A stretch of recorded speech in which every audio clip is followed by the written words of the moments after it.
Perwira polisi yang bertugas di Polrestabes Palembang dan Polsek diperiksa urinnya secara mendadak. Provos di Aulia Satres Narkoba Polrestabes Palembang. Pemeriksaan juga menyasar Kapolrestabes Palembang yang urinnya juga diperiksa.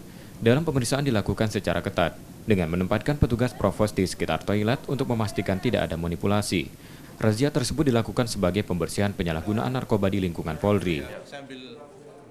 Nah, untuk kegiatan hari ini, saya melaksanakan tes urin terhadap seluruh anggota Polrestabes Palembang, termasuk saya, para pejabat utama, para pejabat di Polrestabes Palembang, dan juga seluruh anggota. Kita laksanakan tes urin untuk tentunya mengetes ada yang terlibat narkoba atau tidak, ada pengguna narkoba atau tidak. Nah, sampai saat ini alhamdulillah dari hasil yang ada, termasuk saya sudah yang dites berapa? 30 pama, 6 pamen semua. Ada 6 pamen. Nah, ini masih berjalan. Alhamdulillah semuanya negatif.